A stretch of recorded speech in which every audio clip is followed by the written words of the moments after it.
Cześć, dzisiaj zapraszam Was na Clean With Me, edycja kuchnia. Chciałabym ją już troszeczkę dogłębniej posprzątać, schować takie świąteczne ozdoby i troszeczkę przygotować ją na nadejście wiosny. Nie ukrywam, że w kilku szafkach mam również mały miszmasz, także zapraszam do oglądania. Przygotowałam sobie również listę rzeczy, które chciałabym posprzątać, o których notorycznie zapominam. Ponieważ ma być to takie bardziej dogłębne sprzątanie kuchni, to chciałabym wytrzeć wszystkie szafki na górze, gdzie na pewno jest multum kurzu. Chciałabym również przetrzeć okno i dać firankę do prania, umyć chociażby mikrofalówkę czy piekarnik, pozbyć się kamienia z czajnika, posprzątać pod wyspą, która stała się naszym małym składzikiem. No i tak jak mówiłam, schować świąteczne ozdoby. Także do dzieła. Dobra, taktyka jest taka, że najpierw wszystko z blatu przeniosę na wyspę, tak żeby on był niezagracony. Zacznę sobie sprzątać od góry do dołu. No i mam nadzieję, że jakoś to pójdzie.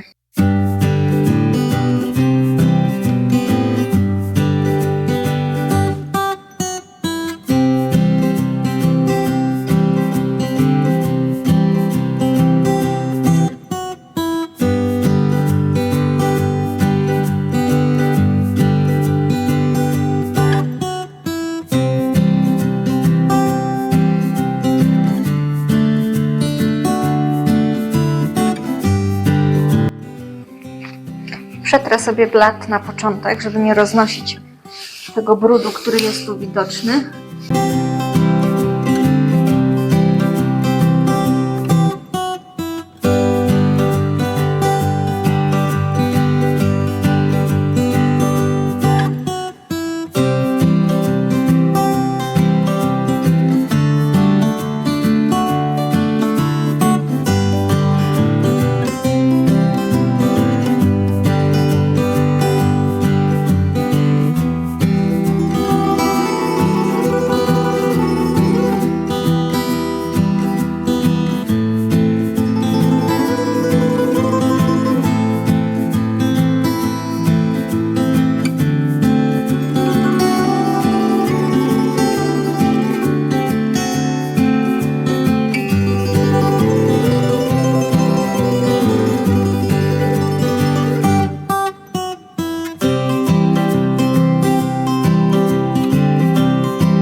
Pan może się przesunąć? Co? Mambo? Sprzątamy tutaj? Nie. Tak. Główny zainteresowany.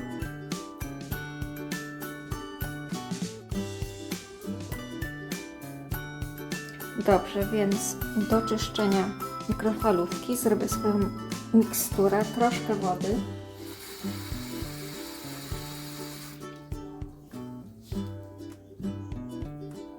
I trochę cytryny. Co ty robisz, bąboszku? Mhm.